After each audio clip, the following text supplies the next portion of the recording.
திருச்சி மாவட்ட திமுக வேட்பாளர்கள் யார் யார்? KN நேரு ஃபைனல் செய்த லிஸ்ட். 2026 சட்டமன்ற தேர்தலில் 9 தொகுதிகளில் களமிறங்க போகும் வேட்பாளர்கள் யார் யார் என்பதை தற்பொழுது பார்க்கலாம்.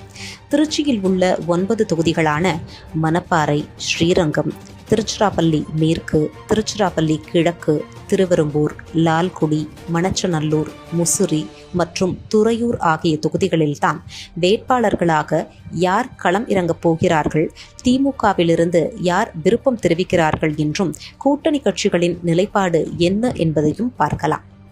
முதலாவதாக பார்க்கவிருக்கும் தொகுதி மணப்பாறை.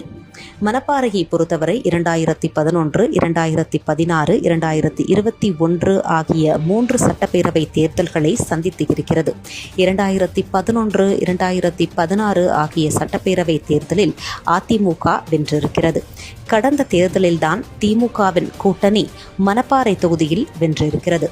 முஸ்லிம்கள் அதிகமாக இருக்கும் இந்த தொகுதி மனிதநேய மக்கள் கட்சி, இந்திய யூனியன் முஸ்லீம் லீக், காங்கிரஸ் ஆகிய கூட்டணி கட்சிகள் இந்த தொகுதி தங்களுக்கு வேண்டும் என்று கடுமையாக போட்டி போடுகின்றன. ஆனால் திமுகவிற்கு தான் இந்த முறை இடஒதுக்கீடு செய்ய வேண்டும் என்றும் உள்ளூர் திமுக காரர்களும் வலியுறுத்துகின்றனர். அதனால் திமுக நேரடியாக களமிறங்குமா அல்லது கூட்டணி வேட்பாளர்களை களம் இறக்குமா என்பதை பொறுத்திருந்துதான் பார்க்க வேண்டும். இரண்டாவதாக நாம் பார்க்கவிருக்கும் தொகுதி ஸ்ரீரங்கம். திருச்சியில் உள்ள 9 தொகுதிகளில் அதிக மக்கள் தொகை உள்ள தொகுதி ஸ்ரீரங்கம் தான்.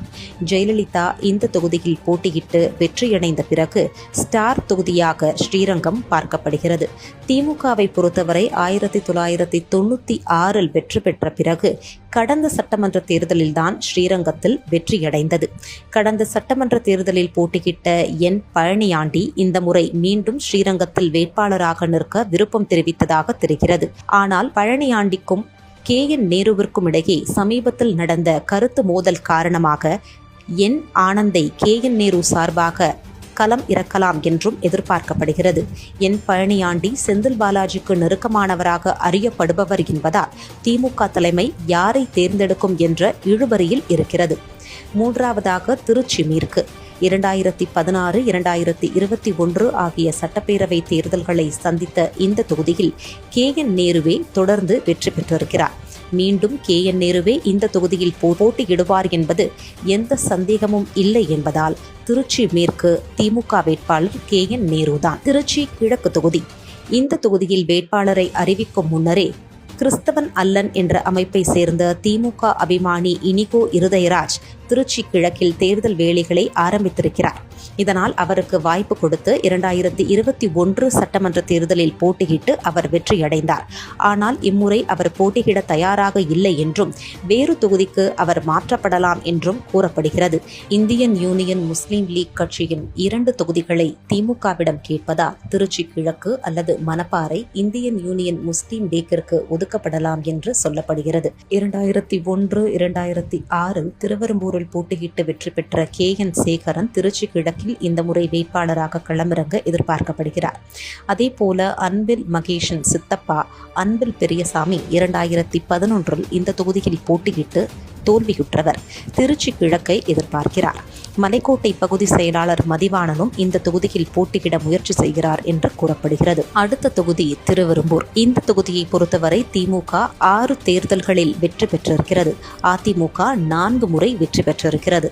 CPM, தேமுதிக, காங்கிரஸ் ஆகிய கட்சிகள் தலா 1 முறையும் இந்த தொகுதியில் வெற்றி பெற்றிருக்கிறது. 2016, 2021 ஆகிய சட்டப்பேரவை தேர்தலில் அன்பில் மகேஷ் பொய்யாமொழி தான் போட்டியிட்ட 2 முறையும் வெற்றி பெற்றிருக்கிறார்.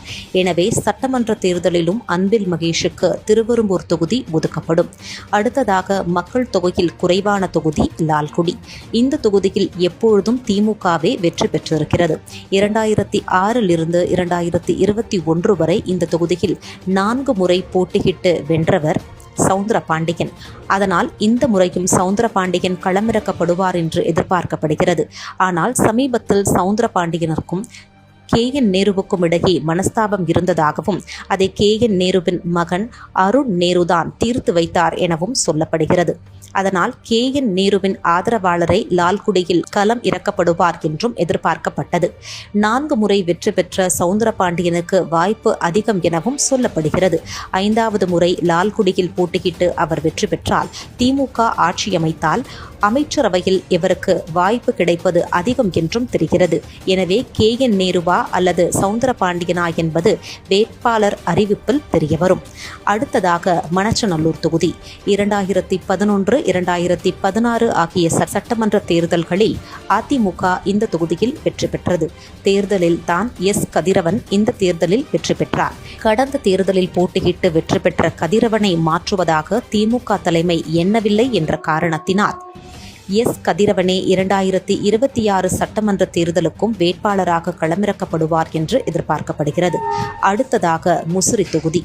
இந்த தொகுதியை பொறுத்தவரை 8 முறை அதிமுக வென்றிருக்கிறது, 5 முறை திமுக வென்றிருக்கிறது. கடந்த சட்டமன்ற தேர்தலில் போட்டியிட்டு வெற்றி வாகை சூடிய தியாகராஜனுக்கு முசிறியில் நல்ல செல்வாக்கு இருக்கும் காரணத்தினால் அவருக்கு இந்த தடவையும் தலைமை வாய்ப்பு கொடுக்கும் என்று எதிர்பார்க்கப்படுகிறது. இறுதியாக துறையூர் தனி தொகுதி. கடந்த 2 முறையும் திமுகவே இந்த தொகுதியில் வெற்றி பெற்றிருக்கிறது. கடந்த முறை வெற்றி பெற்ற ஸ்டாலின் குமாருக்கு இந்த முறையும் வாய்ப்பு அளிக்கப்படலாம் என்று எதிர்பார்க்கப்படுகிறது. ஆனால் ஏற்கனவே 2 முறை வெற்றி பெற்றவருக்கு மீண்டும் வாய்ப்பளிப்பதற்கு பதிலாக புதிதாக ஒருவரை தேர்வு செய்யலாம் என்றும் எதிர்ப்பு குரல்கள் வலுப்பெறுகின்றன. அதனால் ஸ்டாலின் குமாருக்கு வாய்ப்பு கிடைக்குமா அல்லது வேறு யாருக்கும் கிடைக்கப்படுமா என்று இனிமேல்தான் தெரியவரும்.